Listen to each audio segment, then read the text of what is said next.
Very good morning. So the Laplace transform, if it is written down here, so if f is defined on the positive x-axis, you can say, or so most of the time this Laplace transform where this function is defined on the time domain, and then you are shifting into the transforming it into some frequency domain or some other domains, okay, where you are looking for the solutions and coming back. Okay, so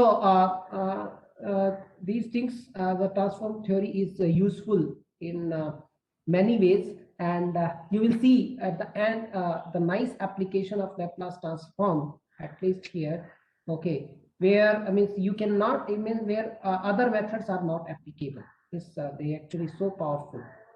Okay, so if f is defined on the positive line, then Laplace, and we are talking about the real valued function, then Laplace transform of f is defined by the following improper integral. So here small f Laplace transform we are denoting by capital F. So if you have G notation, small g, you will denote capital G. Okay, S is the notation because it's going to be coming out as a function of S, where we are treating this S as a parameter here. Okay, so another notation is, you can say, Laplace transform of this braces here, box brackets, okay, and f of t. Then this is defined as integration over 0 to infinity e to the power minus st f of t dt, s greater than, and here s we are talking about this Laplace transform where this s is greater than 0. But you will see somewhere generalization that s could be a complex number as well in maybe extended case, means you can when you are will be learning this complex variable course, where you will see this s could be a complex number where real part of s is greater than 0. This is how the definition is defined. Okay, right. So but we are so far only restricted with the real valued functions, and we are only working with where s is, this s parameter is real number. Okay, right. So function the Laplace transform of a given function f which is defined on closed 0 infinity, then its Laplace transform is given by the following improper integral. So of course, we have already talked about that improper integral either converges or diverges. So there are so many other tests, comparison tests are there, other other tests are there, limit test is there. Okay, so those are there, so those are also applicable here. But here we have the existence theorem for Laplace transform, that for what type of function f the Laplace transform guarantees the Laplace transform will exist always. Okay, so the existence theorem will give you the sufficient condition. Okay, right. So of course this definition is only valid provided this limit this integral exists or have a finite value. Okay, right. Oh, right. So now let's look at the existence of Laplace transform. Okay, so if f of t is defined and piecewise continuous, so that's important here. So piecewise continuous function, okay, it's more than continuity. So piecewise continuous, if you recall, what do we mean by piecewise continuity? Means this function is continuous everywhere except at finitely many points. Means only finitely many points are there where the function becomes discontinuous. For example, I just I can give you some example here. For example, that we are going to come into the picture as well. So example is let's say this Heaviside unit step function UAT, which is also defined by u of t minus a, and that value is 1 if t is greater than equals to a, and 0 if t is less than a. So you can see that this function is discontinuous only at t equals to a, because a minus limit is 0 and a plus limit is 1. Okay, so this function is piecewise continuous. on, you can say on a positive line on, means it is defined for every value in R. Okay, so if you look at the graph of this function, this is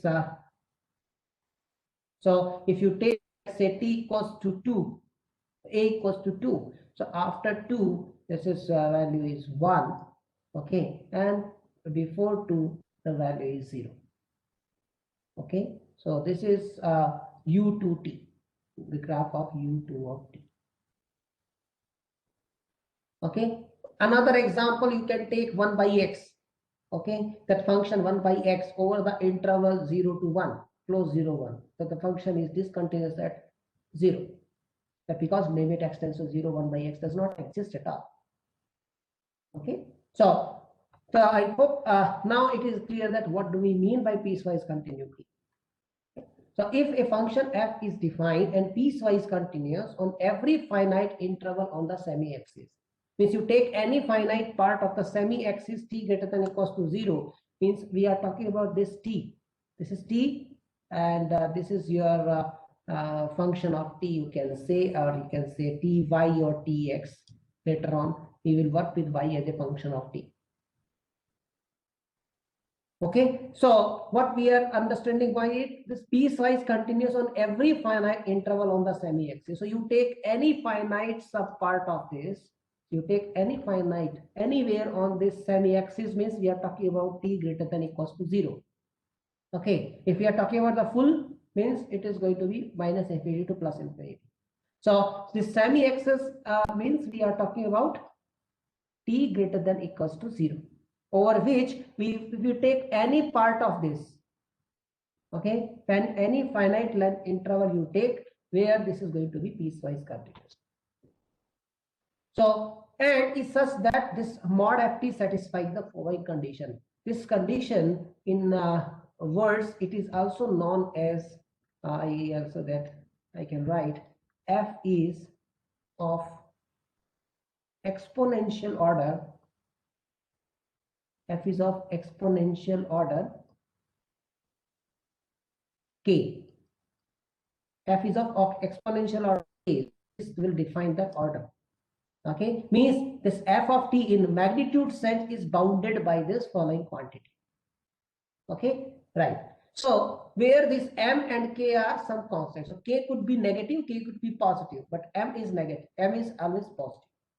Okay, because of okay, right. Then this gives you that if f is such that if satisfy these 3-4 conditions, then the Laplace transform of f exists for all s greater than k. So it is very simple to write down the proof of this, okay, by using this exponential order. Okay, so if you look at the proof of this, it's very simple. I think I have this is going to be integration. We want to show that e to the power minus st f of t dt, this exists. Okay, this does exist.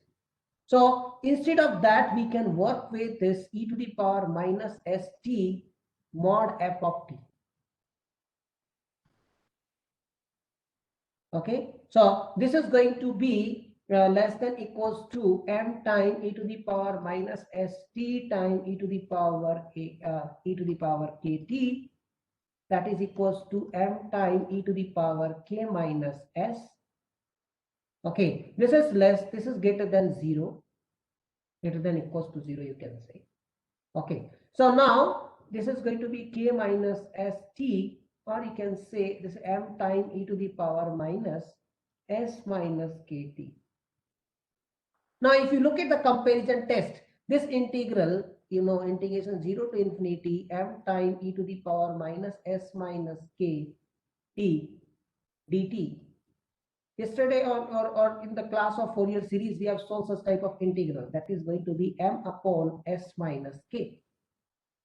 Okay, for s greater than k. Whenever s greater than k, this limit exists. Otherwise, it does not exist. Okay, so this gives you the feeling that how this existence theorem is working. Okay, Right. Now, how we are going to apply it in the particular problems, let's understand by examples. Okay, let us understand it by example. Okay, so now let's take first very elementary function is a constant function, and that constant we can make it normalized, that is equals to 1.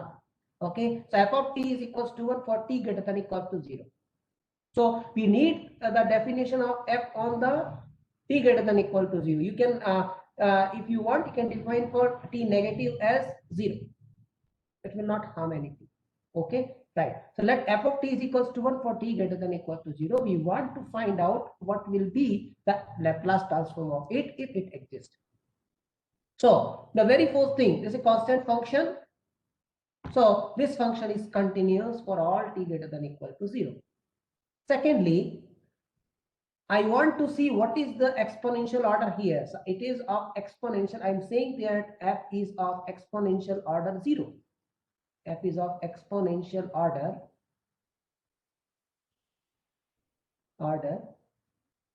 0.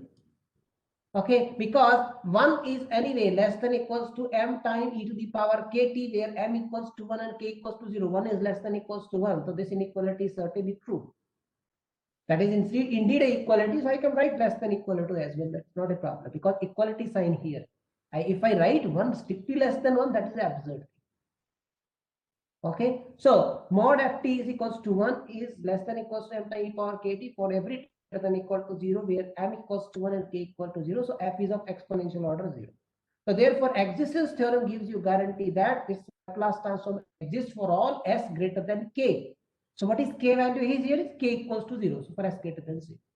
Now you come down to this improper integrals. F of s is Laplace of f of t is equals to integration 0 to infinity e to the power minus st f of t dt. Now f of t is equals to 1 for every t. So it is equal to integration 0 to infinity e to the power minus st dt, and the value of this integral is nothing but 1 by s. So that I have evaluated by using the definition of improper integral. So limit a tends to infinity, integration 0 to a e to the power minus st dt. So now integrate this e power minus st and put upper limit minus lower limit, and then apply the limits. That is going to be 1 by s. Okay, so this gives you one elementary function Laplace transform. Okay, so this is giving you the following Laplace transform of 1 is equals to 1 by s. Okay, for s greater than 0. We are talking about for s greater than 0. Okay, right. Now let's take another example, another elementary function that is nothing but exponential function e to the power at. Okay, now this is defined for every t greater than equal to 0. Then find Laplace transform f of t if it exists. The very first thing is f is continuous. Exponential function is continuous everywhere, right? For every t greater than equal to 0, it is also continuous. Right. Now, secondly, for checking the exponential order, this is of exponential order a itself. Okay, because you can take m equals to 1 and k equals to a. Okay, so therefore Laplace transform f of t exists for all s greater than k. K is a. Now we are going to evaluate what will be the Laplace transform of this e power at. So a is any number. Okay, so here a is any real number. Okay, a could be 0 as well. Now, right. So now let's write down in the definition of this. Okay, Laplace transform f of t is equals to integration 0 to infinity e power minus st f of t dt. Now write down the definition of f of t is e to the power at over 0 to infinity. That is nothing but e to the power minus s minus a times t dt. Now you apply the similar way. Okay, that like here we have applied. Instead of s now you have s minus a. Right, so I can you will follow the similar steps here. Limit t tends to infinity, you have to write down in the improper integral definition and do verify. It's going to be 1 by s minus a if s greater than a, obviously, because we require this t coefficient to be positive, because negative sign is already there here. Okay, so to remain it negative, this argument s minus a should be greater than 0. Okay, so this Laplace transform, this gives you another very elementary Laplace transform. You can say a Laplace transform e to the power at is giving you 1 upon s minus a for s greater than a. Now you can take a equals to you can say a equals to some 0 as well, so it will be 1 by s. Okay, that will give you the Laplace transform 1 is 1 by s. Okay, now let's take another elementary function, that is t to the power n. Okay, so let's define f of t is equals to t to the power n for t greater than or equal to 0, n belongs to natural number. Find Laplace as f of t if it exists. Okay, now clearly this is a polynomial because n belongs to natural numbers, non-negative power. Okay, so it's a polynomial and it's a continuous function, right, for every t greater than or equal to 0. Secondly, mod n equals to t to the power n, which is always less than or equals to n factorial time e to the power t. You know, e power t expansion 1 plus t square by 2 factorial and so on. Whenever t greater than or equal to 0, so t to the power n by n factorial is less than or equals to e power t. So t to the power n is less than or equals to n factorial time e to the power t. So for fixed n factorial is fixed. Okay, and so it is of exponential order 1. Okay, if it is of exponential order 1. Okay, right. Now Laplace transform f of t exists for all s greater than 1. Yes. Right. Now, so to identify what will be the following here, so f of s is Laplace f of t e power minus st t to the power n dt. So this is equals to, I am rewriting it as t to the power n plus 1 minus 1 e to the power minus st dt, which I am so are you aware about this notation? This is a gamma function. Okay, this is gamma function. If you recall, what is the definition of gamma? So gamma of alpha is equals to integration 0 to infinity x to the power alpha minus 1 times e to the power minus x dx. If you remember this, and now for whenever alpha belongs to natural number, okay, or you can say n belongs to natural number, then gamma of n plus 1 is n times gamma n. So you keep on applying this n times n minus 1 times gamma n minus 1 and so on. So this is equals to, this will come out as n factorial. So I hope you are aware about this gamma function. Okay, so in case of whenever n is natural number, this is going to be n factorial divided by s to the power n plus 1. Right? So this is going to be satisfied. So see, again, I'm saying that existence theorem gives you the sufficient condition, not the necessary one. So it may be possible that for not only s greater than 1, it is also for s greater than 0 does exist. Okay, because it is not restricted here, nothing is restricted here. So that's why here region of convergence, we can say it is exists for s greater than 0 here. But surely s greater than 1 does exist by existence theorem. Okay, right. So this will give you, so this result can be generalized to t to the any power positive powers. Okay, so this t to the, so above result can be extended for f of t equals to t to the power a, where a is any greater than 0 real number and t is greater than or equal to 0, and that will give you Laplace also t to the power a is equals to gamma a plus 1 divided by s to the power a plus 1. Okay, right. Let's look at another elementary function, which is cosine. Similarly, you will go for sine. Okay, right. Now the cos function, you know, is continuous. More than that, you know, is bounded by 1, which you can write m times e to the power kt with m equals to 1, k equals to 0. So f of exponential order l, k, which k is 0. Now this implies Laplace transform of f of t does exist. Okay, it does exist for every s greater than 0, and Laplace transform of t definition is this. Okay, now write down f of t is equals to cos w of t, and then integration you solve by using the improper integral definition. Okay, and then you apply the limit and you at the end what you will get, okay, that we are going to see now. Okay, right. So now to evaluate this integral, you can use the following standard formula, okay, that you have that you are aware about from your intermediate classes. Okay, integration of e to the power ax times cos of bx dx is going to be this one.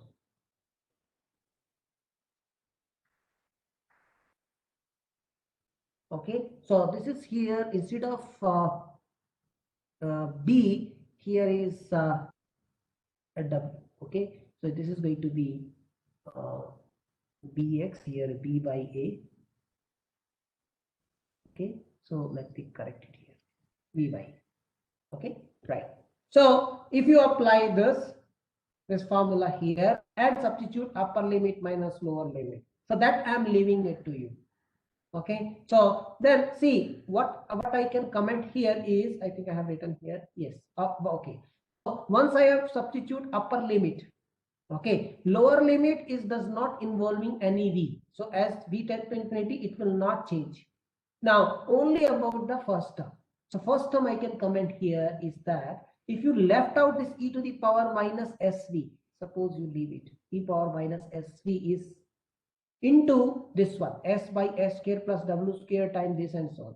So you see it all together, this this and this factor will remain bounded, because cos function is bounded, sine function is bounded, so it will not grow or it will not decay as faster as e power minus sv will go as v tends to infinity. So this is why this as v tends to infinity, this entire term will tending to 0 as v tends to infinity, because of this e to the power minus, it is not having exponential means it is not decaying more than the exponential decay.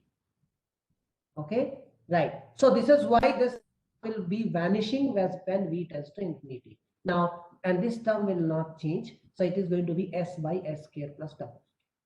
So similarly, you can obtain the Laplace transform of sine of wt is w by s square plus w square. So now you are familiar with Laplace transform of elementary functions. One, e to the power at, sine wt, cos wt, and t to the power n.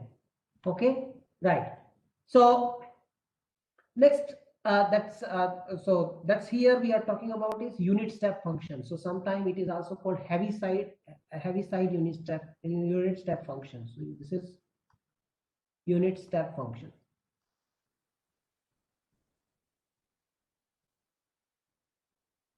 Okay, so I've already explained what is the definition is.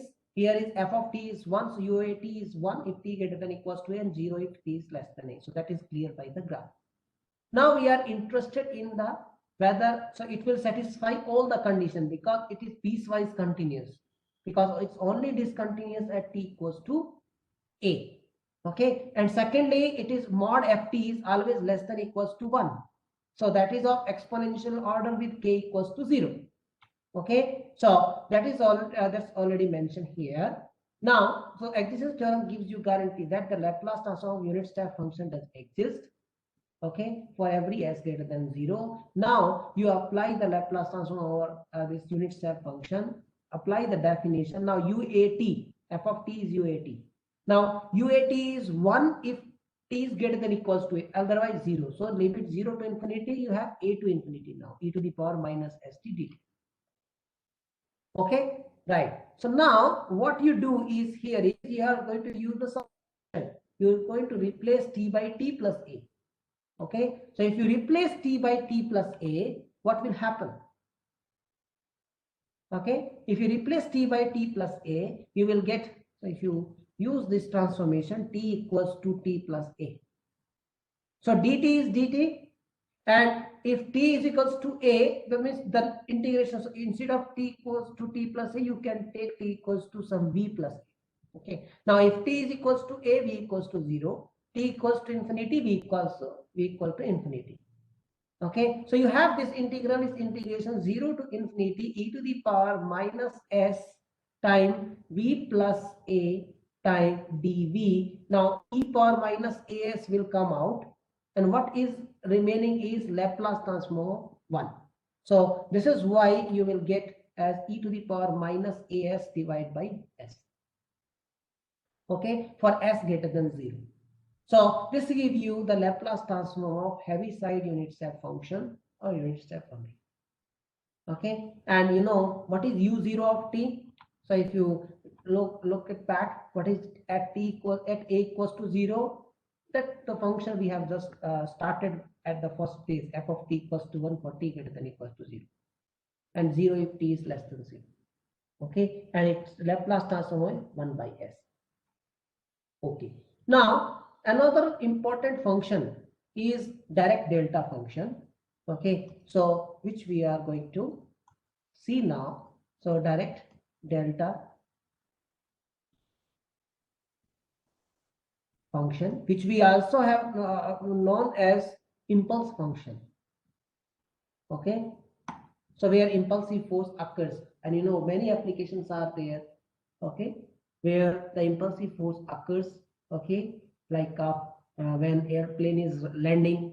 Okay, when touching to the ground. Okay, there is a impulse, always the impulse there. Okay, right. So it means at instant the force is very large. Okay, so how this is defined is limit k tends to 0 of function. So what is f of fk with suffix k is defined on the interval a to a plus k is 1 by k. So if you look at the graph of this, I'm looking at the graph of this. Okay, and look at this a to a plus k. Okay, and what is fk of t is, let's say this is 1 by k. So over this is going to be this. Okay, and if you look at the area under the curve, is going to be 1. Okay, so this is integration 0 to infinity fk of t minus a is nothing but integration a to a plus k 1 by k. This is dt. So that is going to be 1. Now you see, as limit k tends to 0, 1 by 0 tends to infinity, and t tending to a. So as k tends to 0, t tends to a, and 1 by k tends to infinity. Okay, so means this will represent the impulse function as we have tending to k tends to 0, as t, then t tends to a. Okay, then this will define this Dirac delta function, and henceforth in the limiting value, the integration of delta at over 0 to infinity will also come out as the 1 only. Okay, so this is what the definition delta I of t is infinity if t is equals to a, and 0 if t is not equals to. So in calculus there is this is a very special function. It's not an ordinary function. Okay, the very first thing. Okay, it is not accepted as a function by mathematician, but so however it is used by many in many applications. Okay, so there are always debate there. Okay, right. So now this delta at has the following property: integration 0 to infinity delta of t dt is 1. So limit k tends to 0, you can write that v sequence of 1 only if you take the area. Okay, that's going to be simulating case is going to be 1 only. Now if you take g is continuous, okay, g function is continuous, and if you multiply by Dirac delta function and then you integrate over the positive axis. So as you know, as k tends to 0, t tends to a, and as t tends to a, g tends to g of a. G of t will tends to g of a. So this will may give you the feeling that why this integral is going to be come out the function value at a only. Okay, right. So here, if you see, here is the one hidden function which is nothing but the constant only. Okay, and the constant function is continuous, and at any point this value is 1. Right? Okay. Okay. So now with this explanation, so with this third explanation, if you replace g of t by e to the power minus st, you are through, because this function is continuous, and that will give the Laplace transform of it. So that's nothing but e to the power minus as. And it is very beautiful that to know that you actually got Laplace transform of delta t is 1, the constant. So you have got a function whose Laplace transform is. Okay, so now I want to comment here now. Whatever we have obtained so far, the Laplace transform, this is this and this. You can talk about its inverse as well. Okay, so now if I go back and now do arrange everything, okay, I'm going to look at here. So let's here. So first example. So that gives me Laplace transform 1 equals to 1 by s. So this also gives me Laplace inverse of 1 by s is 1. Okay, right. So now second result gives me Laplace inverse of 1 upon s minus a is e to the power at. Okay, right. Now the third result, this one. Okay, the third result will give me, so here I want to conclude Laplace transform of t to the power n is n factorial divided by s to the power n plus 1. So this gives me Laplace inverse of, better to remember, 1 by s to the power n plus 1 is t to the power n by n factorial. Okay. So if you have n is any positive number, you have, instead of n factorial, you have gamma n plus 1. Okay, right. Now another elementary function which we have learned is this one. So this case have given me that Laplace transform of cos of wt is equals to s upon s square plus w square. It is very easy to memorize. Laplace transform of sine of wt is w by s square plus w square.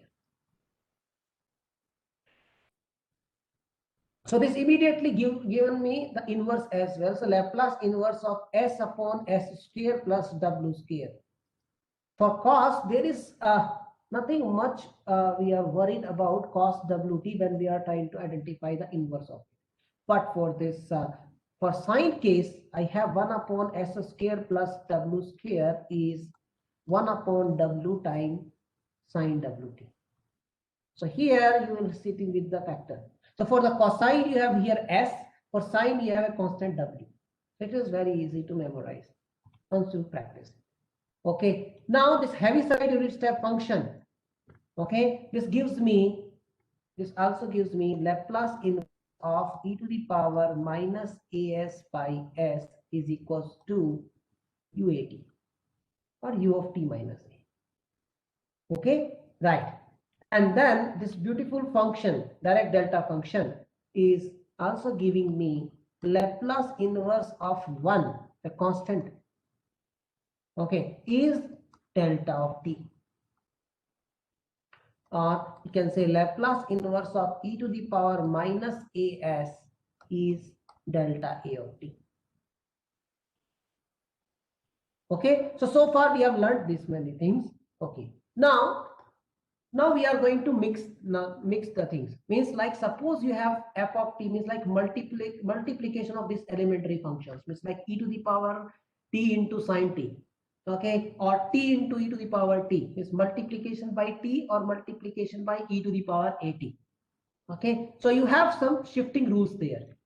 Okay, so let's understand the first shifting property, which is as follows. So if you have e to the power at is sitting into the product of f of t, so what you have to do here is you have to just try to identify what is the Laplace transform of f, and then replace s by s minus a. Okay, right. So how it is? So let's look at some examples. Okay, so this first shifting property tells you that Laplace transform e to the power at f of t is equals to f of s minus a.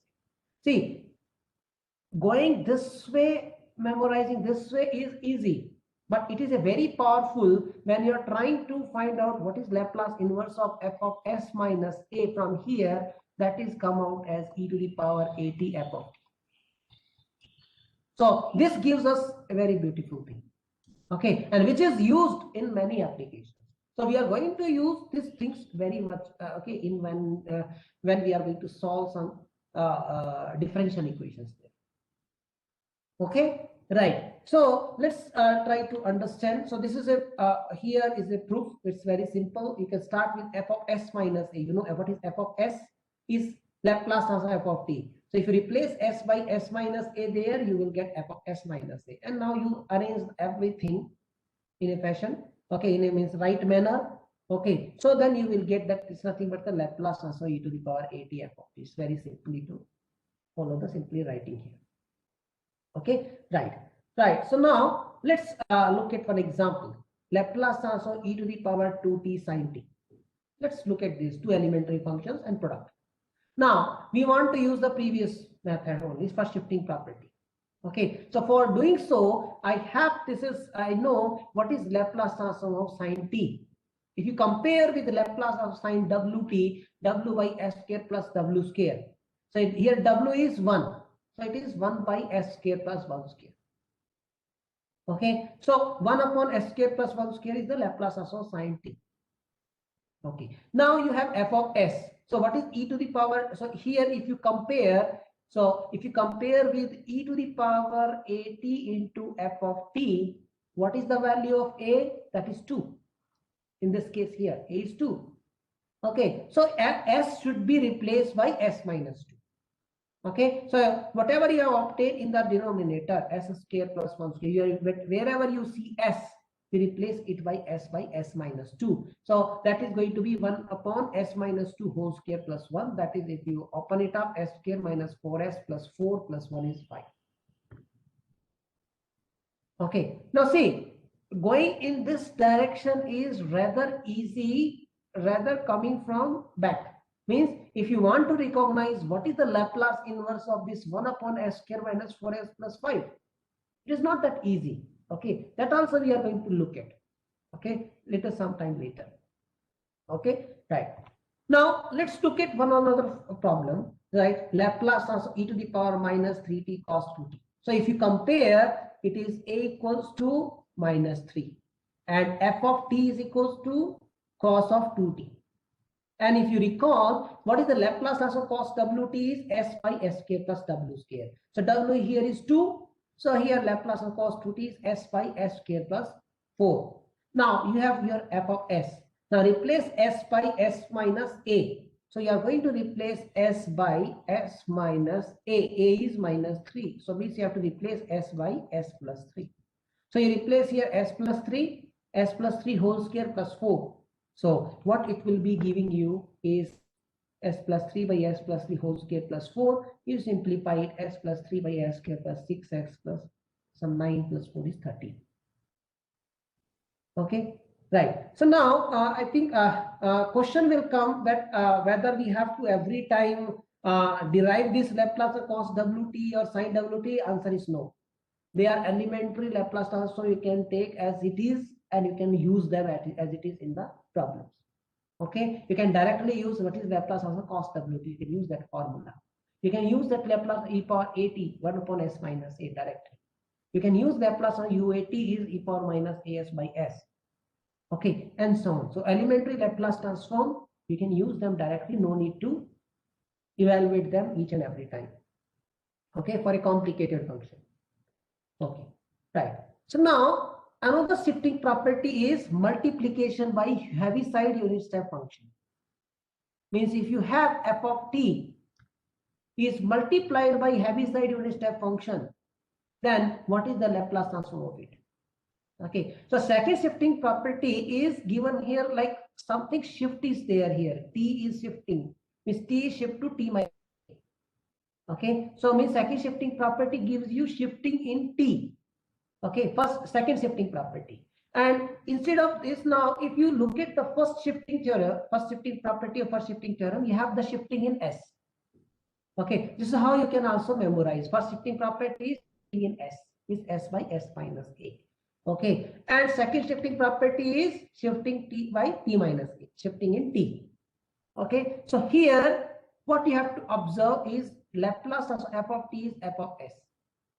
Okay, right. So now then Laplace of f of t minus a u of t minus a is given by e to the power minus as times f of s. So very basic function you take. F of t is let's say constant 1. So you have already seen Laplace of UAT is e to the power minus as by s. So what is 1 by s? 1 by s is the Laplace transform of 1 only. Okay, so that result is still valid. Okay, that will also not change. Now, here is the shifting in t. So if you don't want this shifting in t here, so you want f of t into UAT only. Okay, so here is the alternative one. So you have f of t times u of t minus a, e to the power minus as because of u of t minus a. And then you find out what is the Laplace transform f of t plus a. Replace t by t plus a and then find out Laplace transform. Why it is so? You can look at the proof. Okay, I think I have it. Okay, right. So now see what is happening here when you take f of t minus a into u of t minus a, if you in the Laplace transform. So then you take the substitution here by v equals to t minus a.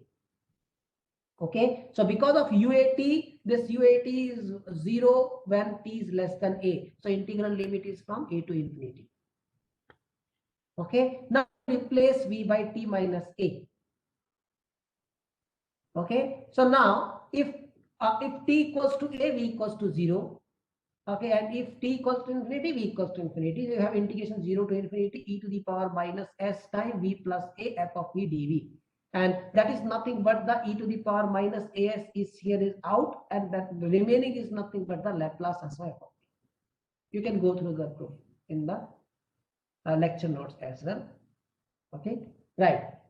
So how it is used is, it is used in finding the inverse Laplace transform. So this is giving you the fact that Laplace inverse of e to the power minus as times f of s is equals to f of t minus a u of t minus a. So means whenever e power minus as is sitting in the product, okay, means you certainly have in the function heavy side unit step function. Okay, and what is sitting in the product? It is sitting, what is, you find out the Laplace inverse of this f of s and then shift it by t to t minus a. That will be sitting here. Okay, that we are going to look at the applications. For example, let's take this. Okay, we want to find out what is the Laplace transform of sine 2t times u pi by 2t. Okay, so here a is equals to pi by 2, if you look at carefully. So to use the second shifting theorem, okay, what I can do, I can rewrite is, okay, I want to shift t by t minus pi by 2. Okay, so if I want to do that, I want to have, this is this is f of you have sine of 2 times, I want t minus pi by 2. So what I will do is I will add pi by 2 and subtract pi by 2. Okay, I will add pi by 2 and subtract pi by 2 to make it t minus pi by 2 here. So now if you look at this, what is this? This is going to be 2t minus pi 2 times, you have, this is you can say this is going to be, okay, wait a minute, I have not done the justice with this example. Okay, let me, so I have to here be careful here.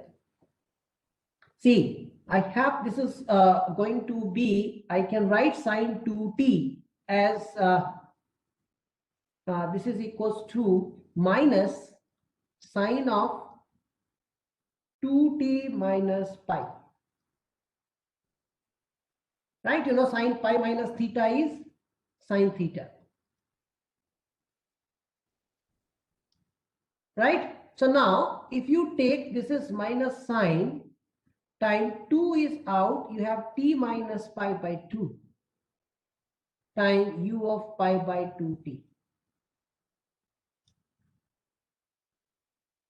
Okay, so now it is made in the form. So I want it to be in the form of t minus pi by 2.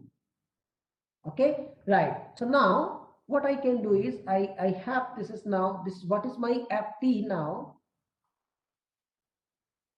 So if you look at this, sorry. So if you compare, what is f of t? Is nothing but sine of 2t. Minus sign is with there. Okay, fine, let it be. Minus sine 2t is f of t. And then I know what is the Laplace transform of f of t?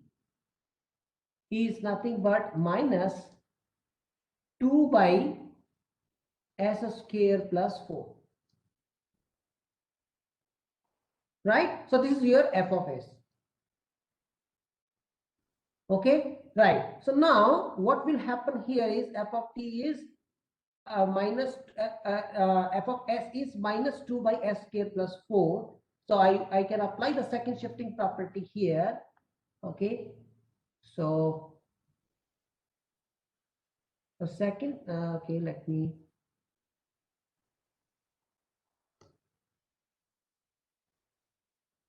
okay, this is also not right. I should not make it. Okay. So second shifting property implies the minus sine 2 t minus pi by 2 u pi by 2t is equals to e to the power minus pi by 2s time minus 2 by s square plus 4. So that will be your final answer here, minus 2 e to the power minus pi by 2s by s square plus 4. Right, because you have to shift t by t plus t minus a. Okay, so here a you have to identify by looking at the what is at shifting here u of t minus pi by 2 here, so a is pi by 2. Okay, right. Now let's look at this is not right. So let's look at one more problem. Okay, right. Now I want to find out this Laplace transform of e to the power 2t into u3t. Okay, right. So now to evaluate this, I have multiple ways. Okay, either I will make, so here if you compare what is a is 3, so I can write it as Laplace transform of e to the power 2 times t minus 3 times u3t. But what I have done here, add 3 and my subtracted 3, so e to the power 6 is there. Okay, so far I have not mentioned the linear property of the Laplace transform. Means Laplace transform of constant multiple of a function is you take constant out and you take the Laplace transform of it. That will be the same. Okay, that we are going to just now, I think just after this we will be having that linear property. So certainly I can take e to the power 6 out from here. Okay, so certainly I can take e to the power 6 out. Okay, certainly I can take e to the power 6 is out. Then Laplace transform of e to the power 2 t minus 3 u of t minus 3. So this is equals to e to the power 6. Now this is f of t minus a into u of t minus a, and what is f of t is e to the power 2t. Okay, so you know what is the, so because of this u of t minus 3 second shifting theorem, what does this give you? E to the power minus 3s into Laplace transform of f of t. What is f of t? Is e to the power 2t. That is Laplace transform is 1 upon s minus 2. So in conclusion, it is going to be e to the power 6 minus 3s divided by s minus 2. That's going to be the final answer for this. Right. So here is the linear property of the Laplace transform. So which says that if you have two functions, f and g, two functions, and you have two constants a and b, if you take the linear combination of them and apply the linear Laplace transform, so you can do the same thing. Okay, you will get the same thing when you do them individually. Okay, and then sum it up. Okay, so this is here is proving the linearity, that Laplace transform a times f plus b times g of t is equals to a times Laplace transform f of t plus b times Laplace transform g of t. You can take a out, b out, and you can, instead of plus, you can also have minus here. So plus or minus, both cases will be valid. So this is linear because of the integral. You know, into sum of two function integral is, you can take the integral of individual and then sum it up. Okay, right. So that can be seen by using the linear property of the integral. Okay, right. Okay. So now by using this, now I will be able to evaluate what is the Laplace transform of sine hyperbolic function. Okay. So if you have sine hyperbolic at, you know what is the definition of sine hyperbolic x is e to the power x minus e to the power minus x by 2. Okay, so here x is 80, so e to the power 80 minus e to the power minus 80 by 2. Now use the linear property. So what is the Laplace of sine hyperbolic is 1 by 2 times Laplace of EAT minus 1 by 2 Laplace e power minus AT. Now e power 80 Laplace transform is 1 upon s minus a, e to the power minus 80 Laplace transform is 1 upon s minus minus a, that is s plus a. Now you take the LCM and do all these things. So what you will get is a upon s square minus a square. So this is also one of the elementary function for which you have to remember the Laplace transform.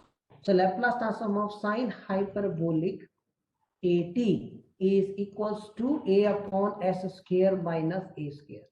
Now if you relate with sine at, it is nothing but its difference is only in denominator, s square plus a square was there. Okay, so this will also gives you Laplace inverse of 1 upon s square minus a square is nothing but 1 upon a sine hyperbolic at. Similarly, in the cos hyperbolic function, you will get s by s square minus a square. Okay, that you can derive. Now, more than that, what you can say is region of convergence is because of this first integral you have s greater than a. For the second integral you have s greater than minus a. Means in conclusion s must be greater than mod a. Okay, so that's very clear to you. So similarly you can prove with the cos hyperbolic at. So that will give us that Laplace inverse of s by s minus a square is cos hyperbolic at. So whenever in the numerator s is there, means you are looking like, you are going to look at as cos hyperbolic or cos function. If you have denominator is something like that. So if you without it means constant, means you are going to look at sine or sine hyperbolic. Okay, right. Now let's take another relative elementary function, that is t. Okay, instead of e to the power at, let's make it the product with t time f of t. So this is given by this formula. So that can be shown, okay, that can be shown by integration by part.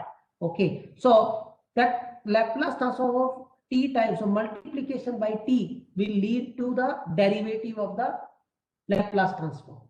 Okay, so if you look at this carefully, so this will give you Laplace transform of t time f of t is nothing but minus f dash of s. Here dash means df by ds. If you look at t square f of t is equals to minus f minus minus plus f second derivative at s and so on. So if you have n is odd, you have minus sign. If n is even, you have positive sign, and that many number of derivatives are required. Okay, so this is how you can remember this multiplication by t rule. Okay, so similarly, so now by looking at this rule, you can certainly guess what do you mean by means if you have division by t there. Okay, so division by t will be opposite, means like here is the derivative, there will should be in integral. Okay, so this will give you the means like way of memorizing the things. Okay, so division by t. So if you have Laplace f of t is f of s. So if you have f of t by t, then its Laplace transform is nothing but integration s to infinity f of s ds. So from here, what you can actually get is provided, obviously provided limit t tends to 0, f of t by t exists, because it will come out into the proof. Okay, so from here you can certainly find out what is Laplace transform of sine t by t. So you know what is Laplace transform of sine t is 1 upon s square plus 1. So that's going to be integration s to infinity f of s is 1 upon, if I want to use the definition, okay, so 1 upon s square plus 1 ds. And you know what is the integration of this is tan inverse x. Now you apply the improper integral property, limit a tends to infinity, integration s to a, and you have 1 upon s square plus 1 ds, and you have this is the tan inverse a, limit a tends to infinity, you have tan inverse a minus tan inverse of s, and you know a tends to infinity, tan inverse of infinity, you know what is the pi by 2, so that's going to be pi by 2 minus tan inverse of s. Okay, so this will, so what it gives you, this is a very powerful method. So this implies integration 0 to infinity e to the power minus st times sine t by t by t dt is equals to pi by 2 minus tan inverse of s. Okay, so now, so if s equals to 0, s equals to 0, so what it will give you is integration 0 to infinity sine t by t dt is pi by 2. Okay, so that gives you actually an integral which you cannot solve analytically. Okay, so this is the power of Laplace transform.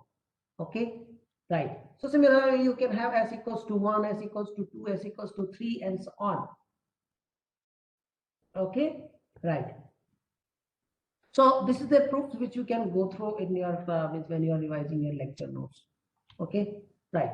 Now we are in position of defining the Laplace transform of derivatives. So now first I want to define the Laplace transform of first derivative.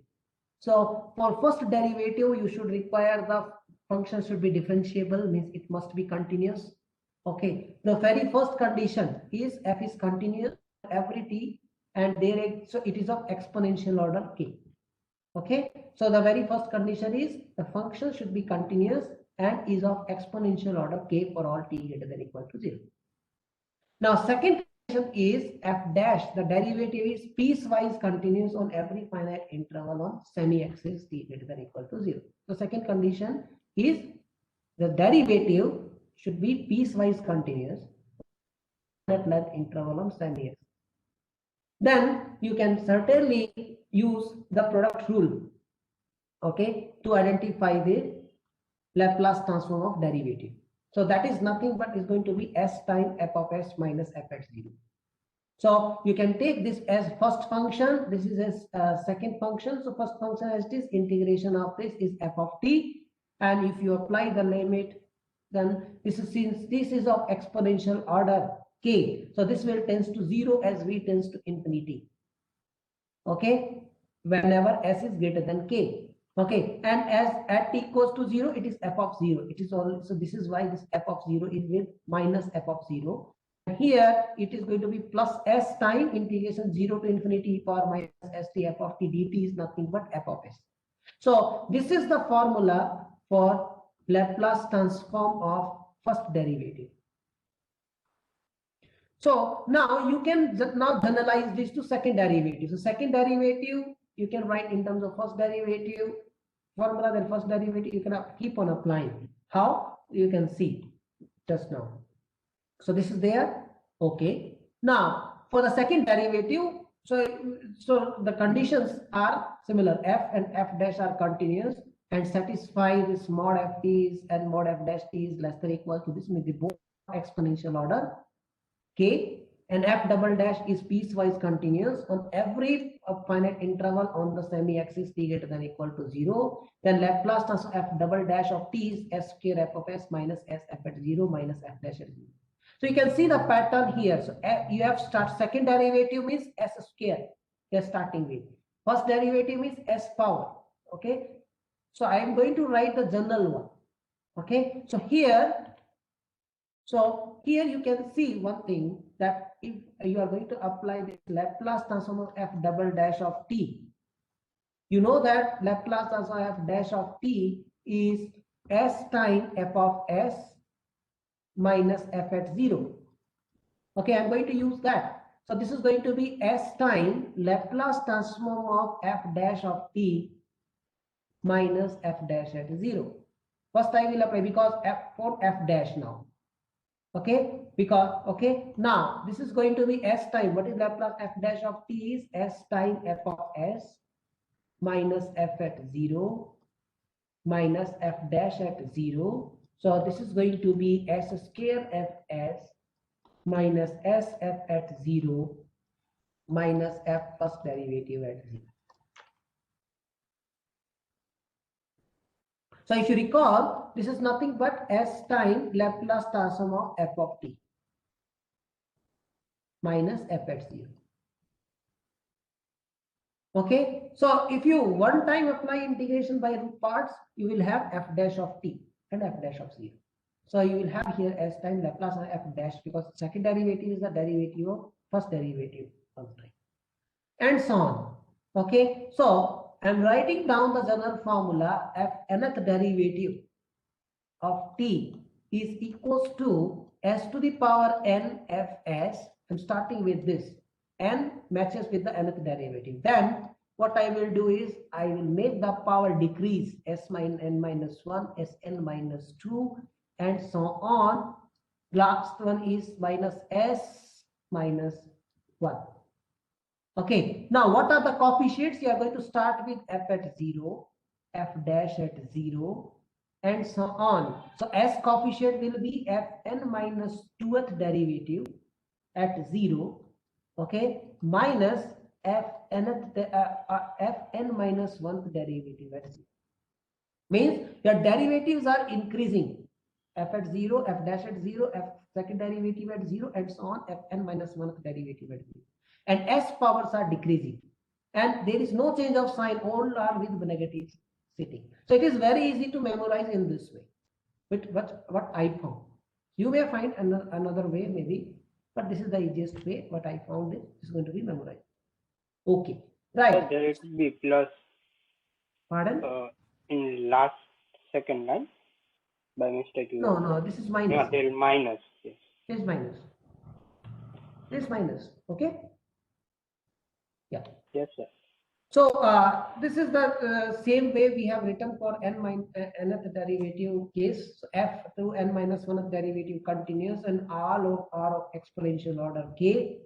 And then you have f nth derivative. You can see s power n, s power n minus 1, decreasing 1. F of s is starting, and then f of 0, then increasing with the derivative, ending with the n minus 1 of derivative. So what it gives you the feeling that when you are trying to attempt any differential equation, so you certainly require the values at 0, initial value at 0 at least. That's a necessary looking like this here. Okay, this is looking like is necessary thing. Okay, however, this can be shifted, so you can shift t to t plus 2. Okay, then means in the equation you replace y by y at t plus 2. Okay, because y derivative and y at t plus 2 derivative are same. Okay, y dash at t plus 2. Both must be same because y dash at t and y dash at t plus 2 into dt is 1. Okay, so these both are things the same, and you can certainly use if some other at some other point all the derivative values are given, that also can be used.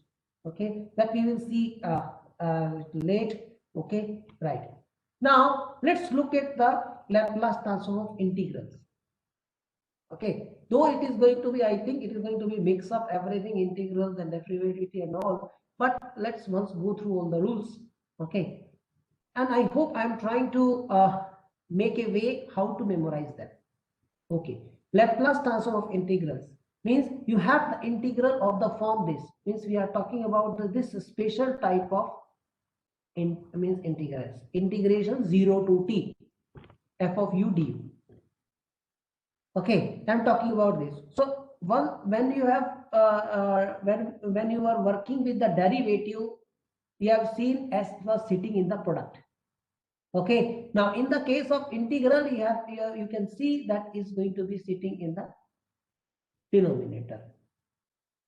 Okay, so f of s by s. So this is actually gives you the following. So this actually gives you the finding out that Laplace inverse of f of s by s is nothing but integration 0 to t f of u du. This actually give you very powerful tool for finding out the Laplace inverse of some special type of f of s by s. Okay, that we are also going to look at examples. Okay, right. Okay, so before because we are now interested in whether if you apply the Laplace transform on the product of two functions, can you separate it out? Means Laplace of f of t into g of t, whether it is equals to Laplace of f of t into Laplace of g of t, the answer is no. You can look at these examples. You can take f of t equals to 1, g of t equals to e power at or cos at. You can certainly find out. So in this case, Laplace transform of f of t times g of t is equal to 1 upon s minus a. But you know, Laplace of f of t is 1 by s. Laplace of g of t is 1 upon s minus a. This is not equal to that. It is not equal to 1 upon s into s minus a. So this is not true. Okay. So for what type of or for what type of it remains true, or can we make some here generalization, or you can say means there is a concept is coming is like convolution between two functions. Okay, so convolution between two functions, that's going to be come out now. So you have two functions f and g. Okay, both are defined on the positive line. Okay, then we define their convolution, which we denote it by f star of g. Okay, f star of g, so star denotes the convolution between them. Okay, that is given by h of t equals to f star of g of t is equals to integration 0 to t f of u times g of t minus ud. So convolution memorizing is also very easy. The argument sum, if you look at u plus t minus u, is t. So either you take a t minus a or b t minus a, u is a dummy index. Okay, and the limit is 0 to t.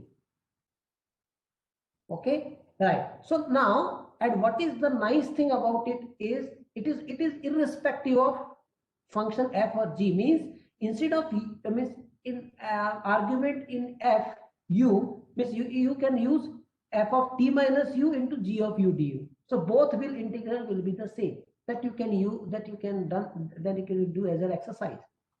Okay, so you can verify this. This is very simple by substitution.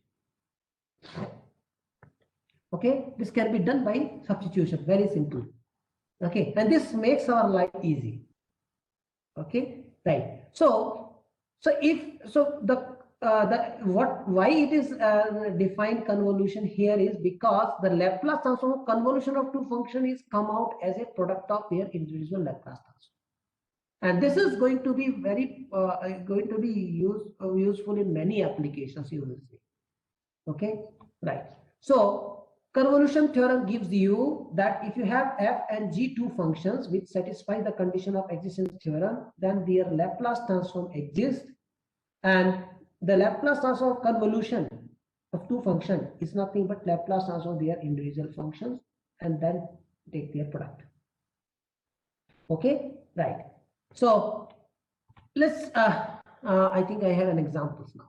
Okay, so find Laplace inverse of this 1 upon s times s minus a. Okay, so these are very useful. So the convolution theorem is useful in finding the inverse of Laplace transform. So in this is also gives you Laplace inverse of f of s into g of s is equals to, you find out the inverse of f, inverse of g, and then take their convolution, f star of g of t. Okay, right. So now let's solve this problem by using convolution theorem.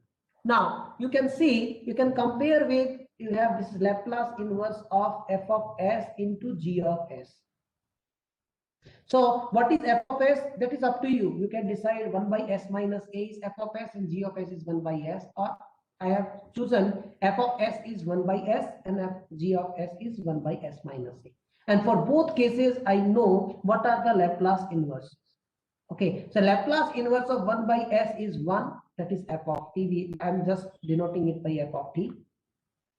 And Laplace inverse of 1 by s minus a is e to the power at. But we are aware about this. So that we are denoting by g of t. So convolution theorem gives you that Laplace inverse of 1 by s into s minus a is given by the convolution of these two, f star of g of t. So f star of g of t is integration 0 to t now. So here I am choosing f and g, or convolution means like whether I will take f of t, f of u into g of t minus u, or g of u into f of t minus u. Okay, so what I will do is, because if I take g of t minus u means I am making this, my life here is little bit not easy. So what I will take is, this is as g of u into f of t minus u, because f of t minus u is also 1. Okay, so it is irrespective of f and g. So I'm again and again telling you. So you take it means as like means you are going to simplify the integral also. Sorry. So once you substitute, I'm taking so e to the power au into 1, which is easy to integrate. Okay, so if you apply integral and this with upper limit minus lower limit, you will get the following. Now see, you have this function. So whether I need, oh, it is gone. Okay, sorry. Okay, so now see, whether I need to apply this convolution theorem here, you can look at alternatively as well. So what I have done here alternatively is I can use partial fraction and then use the linear property. So as I told you that linear property exists for Laplace transform, so similarly its inverse also follows the linear property. So there is no problem in following the linear property for Laplace inverse.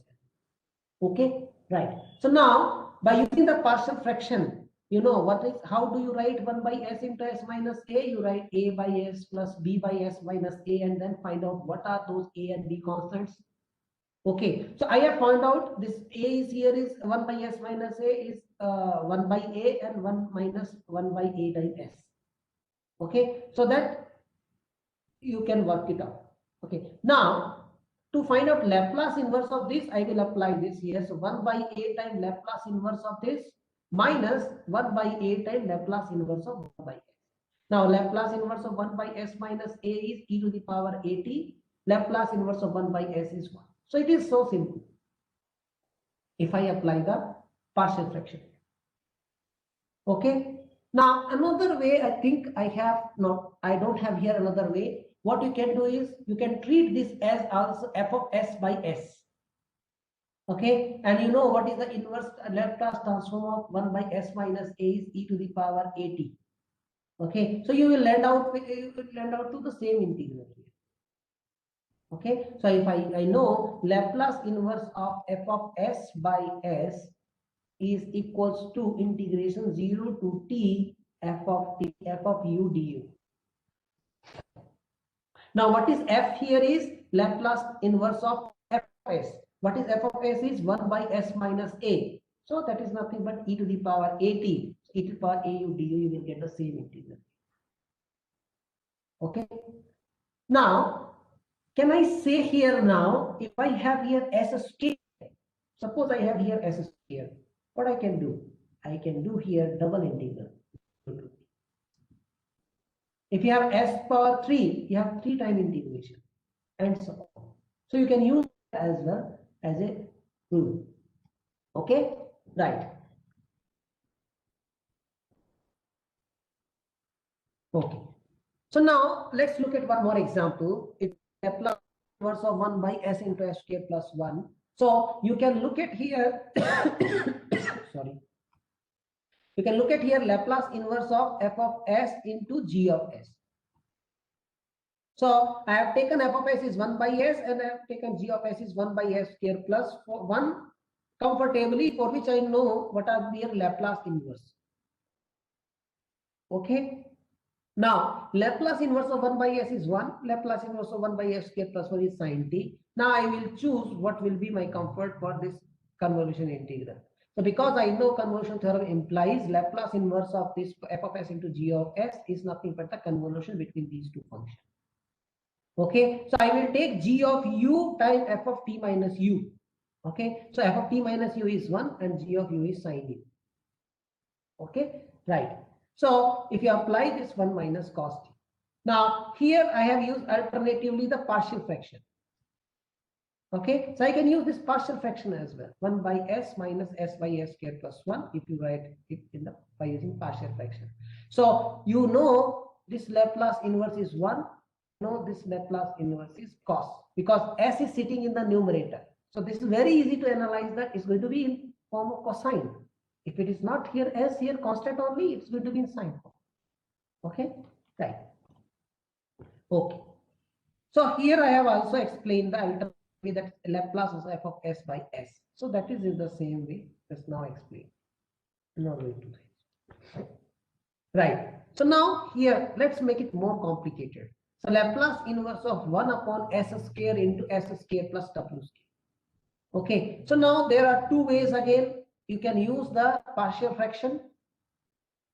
Okay, you can use the partial fraction, or you can apply the convolution theorem. So I take f of s is 1 by s square, f of s, and 1 by s square plus w square is g of s. Okay, for both of them we know their Laplace inverses. So Laplace inverse of 1 by s square we know t. So whenever you have 1 by s to the power n, so you have t to the powers. Okay, so immediately you have to recall that Laplace inverse of 1 by s to the power n plus 1. If you recall, Laplace inverse of 1 by s to the power n plus 1 is equals to t to the power n by n factorial. So you have to recall those things. So here n is 1, n plus 1, so n is 1. So t to the power 1 by 1 factorial. So Laplace inverse of 1 by s square is t. Laplace inverse of 1 upon s square plus w square is nothing but 1 by w sine w of t. Now convolution theorem will give you the result. Okay, so I will take comfortably what will be the d and e. So that integral you can solve, or you can use the partial fraction method. Okay, right. Now so far we have done only with polynomial in s. Okay, so let's make it more complicated. It's like e to the power minus 2s by s square plus 1. And these are more, these are having applications in differential equations. Okay, so now, where we, or in which result we have seen e to the power minus as something into f of s is, that is in second shifting theorem. Okay, where we have shift t by t minus a. So if you compare here, what is the value of a is 2. What is f of s is 1 by s square plus 1, for which we know what is the Laplace inverse is nothing but sin t. Okay, so we are aware about everything now. So now you have to fit it in this formula. So it is going to be sine of t. T is shifted by t minus a. What is a is 2. So t is shifted by 2 means t by t minus 2. So sine of t minus 2 times u2t. Okay, that is going to be the Laplace inverse of this. Okay, right. So this is going to be this by using second shifting theorem. Okay, now let's look at this now. Instead of this looks like s square plus 1 or s square plus 4, we may have a quadratic equation s square plus 2s plus 6 in the denominator. Okay, now if you compare with that, a equals to 3, f of s is equals to 1 upon s square plus 2s plus 6. Now, how to solve this type of problems? That is here. So I can write, so you have to understand this. 1 upon s square plus 2s plus 6. I will make it like a perfect square in s plus something, s plus or s minus. Doesn't matter whether s plus 1 here is coming or s minus 1 it is coming.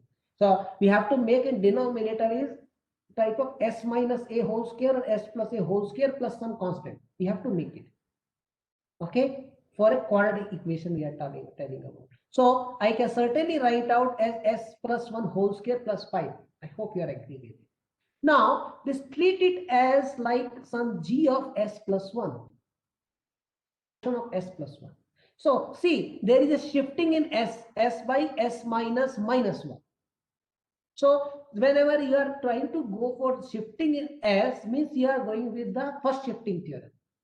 Okay, and first shifting theorem tells you Laplace inverse of f of s minus a is e to the power a t times f of t. So if you compare what is a is minus 1. So it is going to be, so e power minus t is coming out and Laplace inverse of what is here. So now what you have to do, you have to replace s plus 1 whole square by s square. So what is here is Laplace inverse of 1 upon s square plus 5. And for which you know what is the Laplace inverse is nothing but 1 upon a times sine of wt. What is a is, sorry, 1 upon w times sine of wt. What is w is root 5 whole square, right? So 1 upon root 5 times sine of root 5t. So that is going to be the Laplace inverse of this 1 upon s square plus 5. So hence this implies the following: Laplace inverse of 1 upon s square plus 2s plus 6 is equals to e to the power minus t 1 by root 5 times sine of root 5t.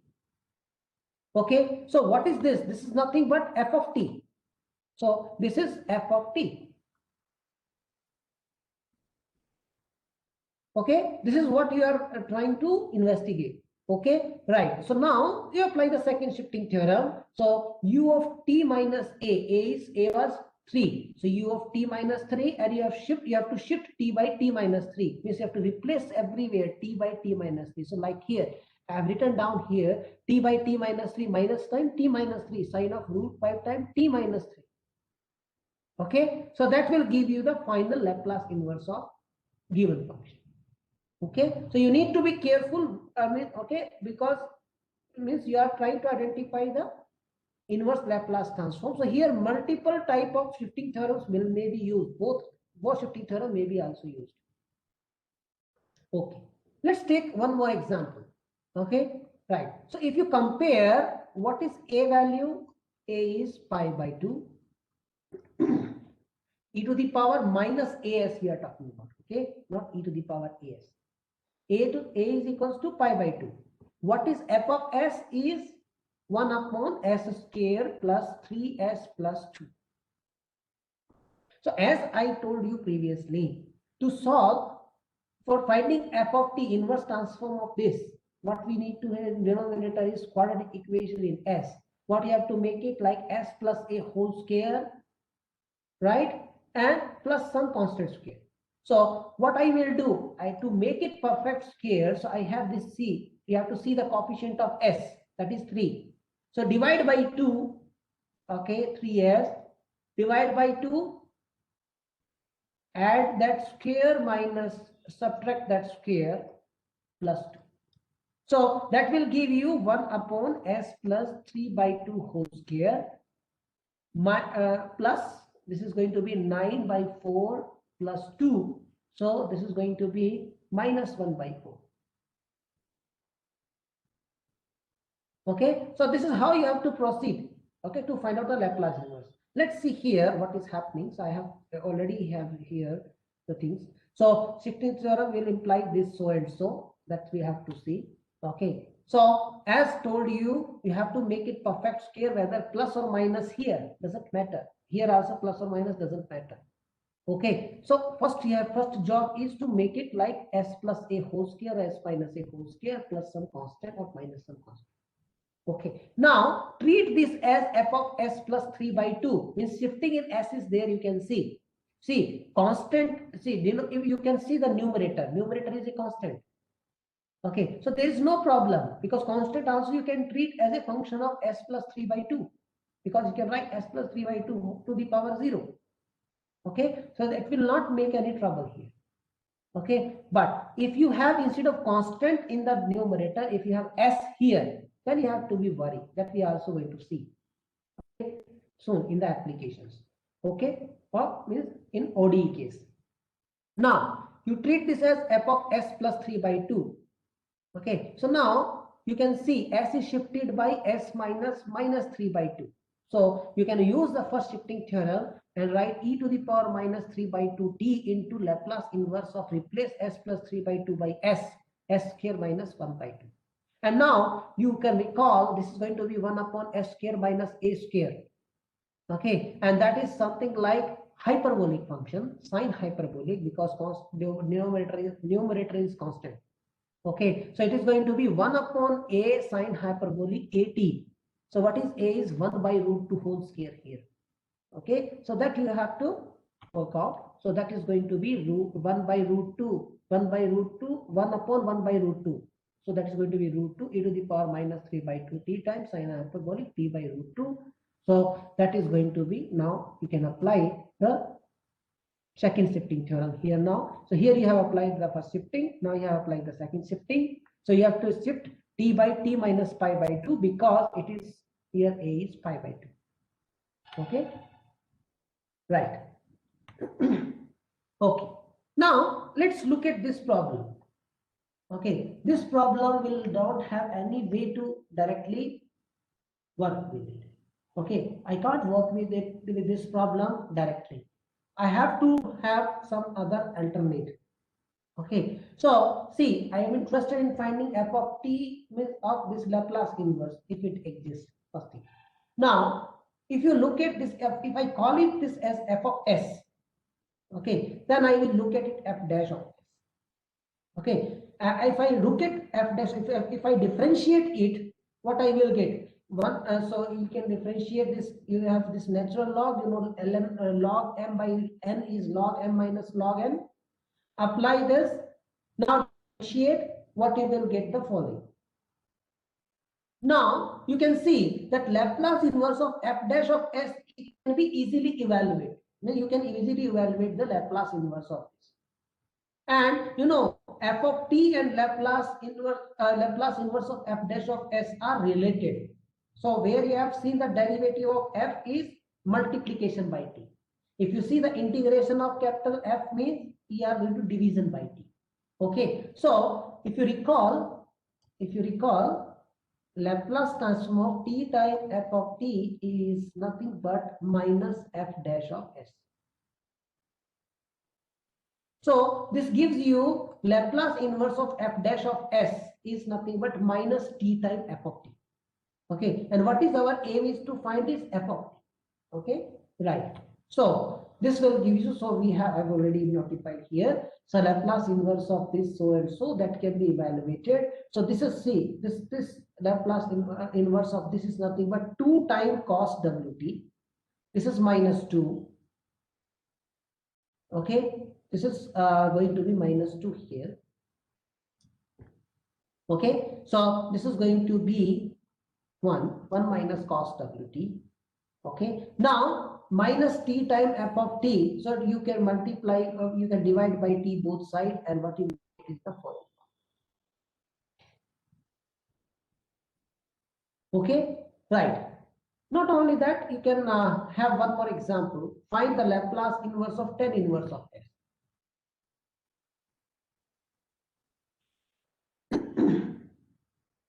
So if you see directly, you will not be able to get any way. So what you can do is you can certainly write down f dash of s. Sorry. Look at f dash of s. That is going to be 1 upon 1 plus s square. Now you use the fact that Laplace inverse of f dash of s is minus t f of t, and you know that what is the Laplace inverse of this is nothing but sine t. So f of t is equals to, you will get is minus sine t by t. Okay, right. Similarly, you can work with the cot inverse of 1 by s and so on. Okay, right. So if there is no other way to directly work with it, so you can certainly look at the derivative and see whether you know what is the inverse Laplace transform.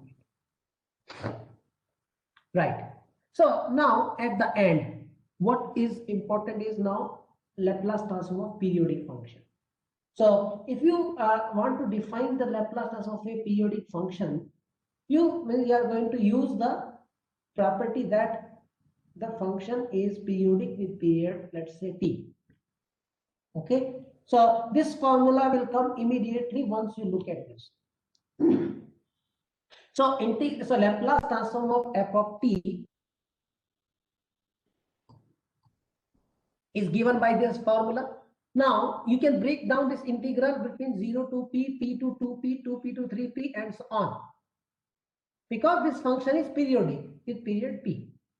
Okay, right. Now let's look at the general integral, that integration from k minus 1p to k to p, k2. Okay, where k is greater than 1 and k is in natural number. Okay, now if you use this transformation, t equals to u plus k minus 1p, then you will have dt equals to du, and limits are from 0 to p. Okay, and substitute carefully. What you will observe is the following. You will have, this is nothing but e to the power minus k minus 1 time sp time integration of this 0 to p f e to the power minus su f of u du. So this is valid for every k greater than 1. So if you substitute in the above 1, so what you will get? So what you will get is, first integral is integration 0 to p e to the power minus st f of t dt. Second integral is with k equals to 2, right? With k equals to 2, what is there? K equals to 2 e to the power minus sp. 2 minus 1 is 1. E to the power minus sp type integration 0 to p e power minus st f of t dt. That is out. The third integral with this term in e to the power minus k equals to 3. 3 minus 1 is 2, and so on. And what you see, this is nothing but a geometric series with common ratio e to the power minus sp.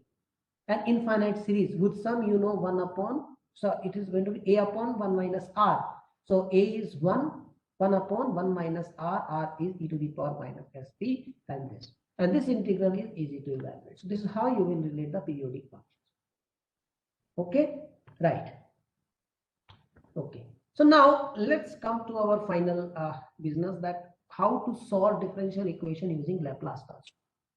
Okay, so let's start with the simple case, for which you can certainly find out solution by using your known method previously, that method of undetermined coefficients, of parameter, homogeneous solution, non-homogeneous solution, particular solution. So all of the method that can be applied here. Okay, so let's take initial conditions are also very simple, that y at 0 is 0 and y dash at 0 is 0. Okay, right. Also, as already told, small function is a function of t, and capital phi is corresponding its Laplace transform denominator. Now, if you recall, what is the Laplace transform derivative? Y dash is s times ys minus y at 0.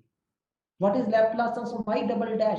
Is s square ys minus s times y0 minus y dash at 0. So if you apply the initial condition, that is going to be s times ys, because y at 0 is 0 here. Now Laplace transform of y double dash t s square ys, s decreasing, y at 0, y dash at 0.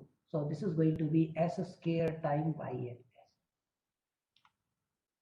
Okay, Now on the right side, so you can apply the linearity of the Laplace transform. So Laplace transform of this whole term is going to be Laplace transform y double dash plus 2 times Laplace transform y dash plus Laplace transform of y is equals to Laplace transform of e to the power 2t. Okay, so now what is Laplace of e power 2t is 1 upon s minus 2, and you fit all the Laplace transform of these functions now. Okay, so what you will what you will get is the following. So you will get the first term s square ys plus 2 times L of Laplace transform y dash is s times ys plus ys. So you have this is going to be s square plus 2s plus 1 times ys is equals to 1 upon s minus 2. So ys is equals to 1 upon s minus 2 times s square plus 2s plus 1. So what has been done by Laplace transform? So it has transformed the equation into an algebraic equation. Okay, which you can solve simply as by applying the Laplace inverse. Okay, right. So now to identify this Laplace inverse of this, you can use various ways. Okay, you can use partial fraction, you can use convolution theorem, you can use other results. First shifting, second shifting. Second shifting is not here because e to the power minus as is not present. Okay, so second shifting is not there. First shifting may be used because denominator has the product with the quadratic function. Okay, so let's take this is going to be f of s into g of s. So I'm interested in finding the Laplace inverse of f of s, Laplace inverse of g, and then take their convolution as the inverse. Okay, right. So Laplace inverse of f of s is e to the power 2t, that I will call as f of t. And Laplace inverse of 1 upon s k plus 2s plus 1. Now, as I already told you, you have to make it as a perfect square plus some constant square. So, but it is fortunately it is a already perfect square, that is s plus 1 whole square. Okay, now this is a function of s plus 1, means you have to apply shifting theorem in shifting in s. First shifting theorem. So s by s minus a. What is a value? Minus 1. So e to the power at into Laplace inverse of, you have to replace s plus 1 by s. So Laplace inverse of 1 by s square. So this e power minus t into Laplace inverse of 1 by s square. And if you recall, what is Laplace inverse of 1 by s square? N is 1. So t to the power 1 by 1 factorial. So t times e to the power minus t gt. That is we call as gt. So from here you can find out now what is Laplace inverse of y of s. Okay, by using the convolution theorem. So using convolution theorem. So that's already mentioned. Okay, so using convolution theorem, that will give us the result. Now you can use the product rule to identify what will be the possible solution of this. Okay, so that is given here, that you can look at in the notes. Okay, right. So now let's take another equation where the right hand side is a constant. Okay, so it's again a very simple equation. However, I have chosen the initial condition non-zero. Y at 0 is 1 and y dash at 0 is 1. So it maybe make our life maybe not more simple than previous one. So now if you apply Laplace transform on both sides, apply the definition. So y double dash is s square ys minus s times y at 0 minus y dash at 0. Plus 3 times y Laplace of y dash is s times ys minus y at 0. Laplace of y is y at s. Laplace transform 3, constant 3 you can take out. Laplace of 1 is 1 by s, so 3 by s. Now y at 0 value is 1, y dash at 0 value is 1. So if you replace all, I mean if you substitute initial condition, so minus s minus 1 minus 3, so minus s minus 4, that you can take it on the right side. Okay, so what you have to conclude, so this is means you have to find out this expression. Okay, y at s is equals to y of s is equals to this, and then you apply the inverse of it. Okay, so you have to keep this ys on the left side and everything you have to send on the right side. That's what mean. So once you do that, so you have this is the, and make it as simple as possible. Okay, right side to get the inverse Laplace transform easily.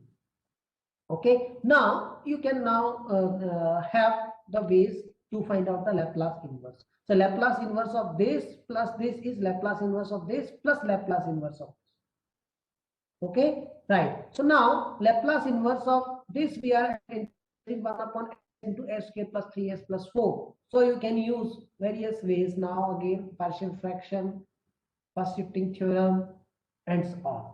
Okay, for the second case as well. So let's do it here. So for before going further, so I will first find out what is the Laplace inverse of 1 upon s square plus 3s plus 4. As already mentioned previously, that we will try to make a perfect square in the denominator, and then we will start. Okay, so look at the s coefficient is 3. Okay, so use divide by 2, add and subtract their squares. 3 by 2 whole square, 3 by 2 whole squares, add and subtract 3 by 2 whole square. Okay, and then write down. Okay, now you look at this, it's going to be function of s plus 3 by 2.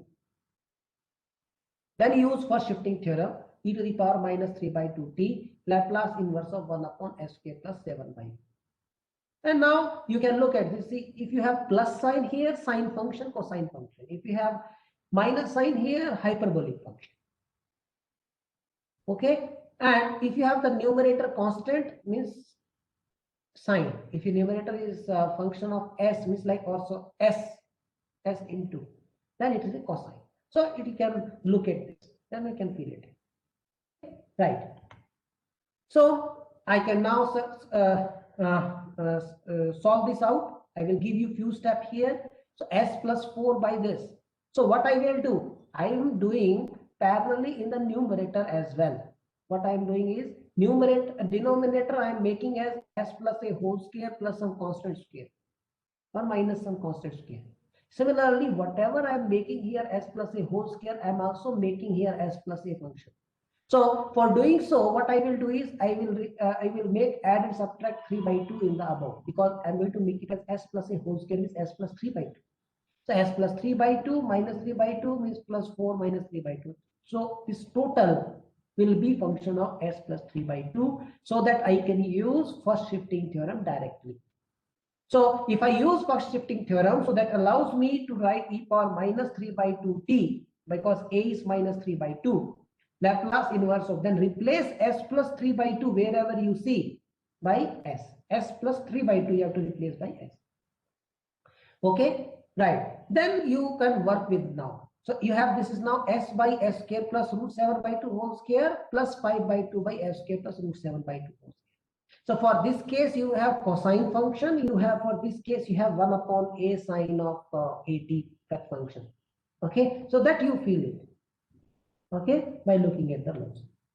Okay, so this is all it here is simplified.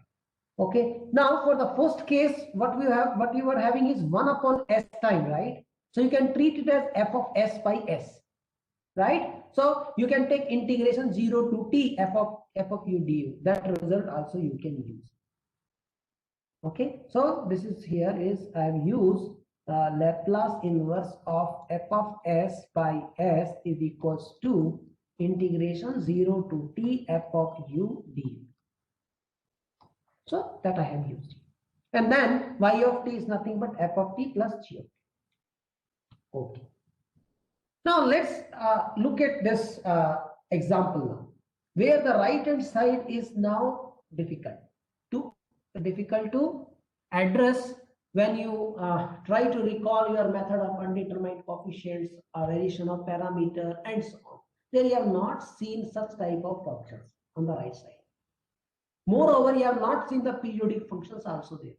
So there may be also possible to come into the picture here.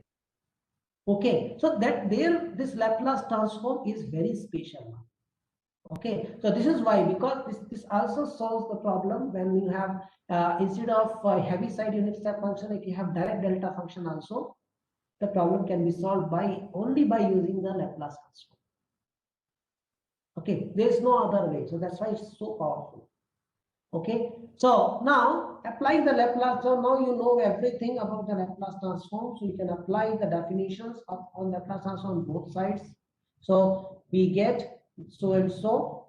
Okay, and the right side, what is the Laplace transform of UAT is e to the power minus AS. Laplace transform of UAT, if you recall, that is nothing but e to the power minus AS by S. So A is pi by 2. So e to the power minus pi by 2 S by S. Substitute initial conditions, y at 0 is 1, y dash at 0 is 1. Okay, so once you substitute and send everything on the right side, what you will get is the following expression that you can verify. Okay, that you can verify that you are going to get this expression. Now, note that now for the first term is something like e to the power minus as time f of s. So here you are going to certainly use the second shifting theorem. So see, once you know what are the results you have to use to find out the inverse Laplace transform, then it will be easy. Okay, otherwise it will be very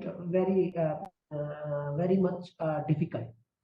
Okay, if you are not able to recognize what method I have to choose here, then it is very difficult. It becomes very difficult for you. Okay, so this is why it is very important to look at the terms. So if you look at the first term, it is sitting e power minus as f of s. So certainly it is going to use second shifting theorem.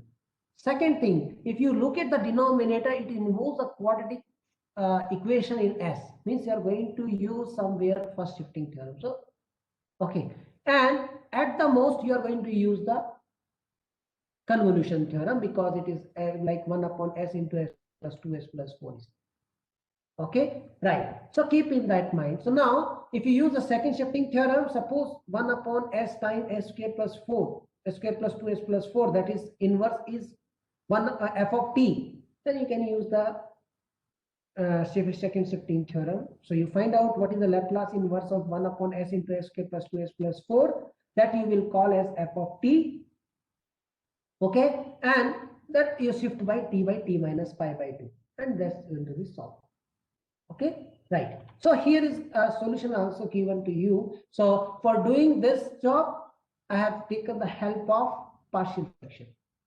Okay, so to find out, see, I hope you are all remembering this, that 1 upon s into, so you have linear here, so constant. If you have quadratic one, you have linear in the numerator. Then you have to find out a, b, c by comparing the coefficients of s powers on both sides. So if you do so, you have this is a equals to 1 by 4, b equals to minus 1 by 4, c equals to minus 2 by 4. So these constants will be common. So now once you have this is going to be this will be the equation that will be simplified to this one. Now you know what is the Laplace inverse of 1 by 4s is 1 by 4. Now here again I have s plus 2 by this s square plus 2s plus 4. So what I have done here is I have made s square plus 2s plus 4 as perfect square with s plus a whole square plus some constant square. So s coefficient is 2. So 2 by 2 is 1. So one is added, one is subtracted. So that's why here s plus 1 whole square plus 3. So similarly, I have to do the parallel modification in the numerator because numerator also involves s. So instead of s plus 2, I will write s plus 1 plus 1.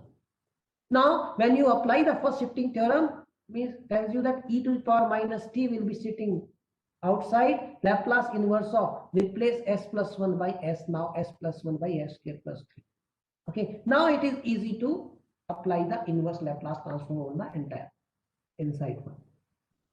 Okay, so that you can do. Similarly, you can have here g of t cases. Okay, similarly, I have done for this denominator. So parallelly, I have worked on the numerator to make it as a function of s plus a. Then I have used the first shifting theorem. Then I have replaced s plus 1 by s. Okay, and then apply the results which are available to me. Okay, right. So then you have this final solution. Now, finally, I am going to solve one very special ordinary differential equation with variable coefficients, okay, by using this Laplace transform, okay, and which is again making it more special, okay, because for differential equation with variable coefficients are more challengeable to solve than the with the constant coefficients, okay, because for them we are trying to look at the power series solutions, okay, some infinite series solution type. So this spatial equation is named as Lagrange or ordinary differential equation of second order, which is given by with variable coefficients. Yes, t times this 1 minus t times y dash. Here n is any natural number. N belongs to natural number. So now simply you apply the Laplace transform on both sides. And you know what is the multiplication by t rule. Okay, so I'm having those here. So Laplace transform of y is ys. Laplace of y dash is s times ys minus y at 0. Now, if you recall, Laplace transform of t times f of t, what was that? That's going to be minus f dash of s. Differentiation. Okay, so means t times y dash means you are going to differentiate with respect to s. Okay, so means this y at 0 derivative is 0. Okay, it's a constant term because fixed term. Okay, and what about this? This you have to use the product rule. So minus time d by ds of s times ys. So you apply this here, minus product rule, s times y derivative plus y times s derivative is 1. So you are going to find the following. Okay, similarly you can go with the Laplace transform of t times y double dash. So Laplace transform y double dash is s square ys minus s times y at 0 minus y dash at 0. Now t time is you have to perform the derivative of it. Okay, so once you differentiate, okay, so you have to use the product rule here. So s square ys is s square dy by ds plus 2s times ys, and the derivative of the second term is minus y at 0. Okay, now substitute this into the equation. What you will obtain is the first order differential equation in y and s. On simplifying, you will obtain this, for which you can either find out the integrating factor and write down the final solution, or you can use the variable separable method to solve it. Okay, so I'm leaving this as an exercise for you, okay, that you can verify, okay, all these things are correct. Okay, right. So now if you use the variable separable method, okay, what you will get is, I will write and telling you the final solution is this. Now for n equals to 0, you have 1, because y at s is n equals to 0 means you have 1 by s. So it's why inverse transform is 1. For n equals to 1, you have n equals to 1, you can take s minus 1 by s square, that is 1 by s minus 1 by s square. Its inverse transform. So 1 by s inverse is 1 by s square inverse is t, 1 minus t. For n equals to 2, similarly you can substitute n equals to 2, you can find out the simplified form. So this will be that. So Laplace inverse of 1 by s is 1. Laplace inverse of 1 by s square is t. Laplace inverse of 1 by s cube is t square by 2. Okay, t to the power n by n factorial. N is here. Okay, so that will be giving you 1 minus 2t plus t square by 2, and so on. Okay, and what it gives you is at the end the following Rodriguez formula, which is you may be going to use in your future. Okay, so this is going to be the general solution of the so-called Lagrange ordinary differential equation. Okay, right. Now we have seen the Laplace transform application in solving ordinary differential equation. Okay, so now these are also useful in solving very special type of integral equation for which you also don't have any other way. Okay, so these are known as Volterra integral equations.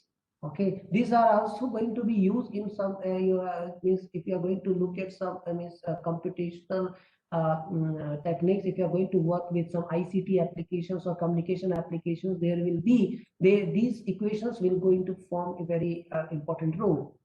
Okay, so where this Volta integration is of very special type, where you have this convolution. Okay, so you can see this integral equation. If you look at, this is the first term is y of t. Second integral is involving the unknown function. So you cannot solve directly because you don't know what is unknown function. You cannot integrate. You cannot do anything with it. So, but what Laplace transform will do? Okay, now if you look at this integral carefully, it is nothing but the convolution between y and the function f of t equals to t. Okay, so this is nothing but y of t plus 4 times, I have written this is specific form y star t, means y convolute with the function f of t equals to t. Now I know what is the Laplace transform. This convolution is Laplace transform of y into Laplace transform of t. How it is going to be used now? So you apply the Laplace transform on both sides. What it will give you is capital Y of s will be the first one plus 4 times Laplace transform of y into Laplace transform of t. So you have this Laplace transform of y is ys, Laplace transform of t is equals to 2t was there, so Laplace transform of 2t. So that's 2 is out. Now Laplace transform of t is what? 1 by s square. Now substitute everything. What you will get? On simplifying, you will get the following: y of s is equals to 2 by s square plus 4. And for which you know inverse Laplace transform is what? Sine 2t. Okay, this is the inverse Laplace transform is sine 2t. So you have actually found the solution of the original Volta integral equation, which cannot be solved by other method. Okay, similarly, I can have one more example here. So here you can see that in this second term, you can regard this as a convolution between two functions y and sine of 2t. Okay, so now if you apply the Laplace transform, so Laplace transform of this minus Laplace transform of y into Laplace transform of sine 2t is equals to Laplace transform of sine 2t. Convolution theorem. Okay, so this will give you in the simplified form y of s is equals to 2y s square plus 2. And for which inverse Laplace transform is nothing but, so you know, s square plus 2, you can write 2 as root 2 whole square. Okay, so you can write root 2 as root 2 whole square, you know, 1 by root 2 times sine of root 2t. So 2 by root 2 will get cancelled, you have the root 2 sine root 2t, the final expression. Okay, so I think I have shown you every application of Laplace transform in ODE and integral equations. Okay, so my request is first you go through the this notes. Okay, and if you have still have any doubt, you can email me and we can have some separate session, means maybe tomorrow evening. Okay, we can plan, or we can give a 1 day gap there. Saturday we can meet. Okay, right. Okay, thank you.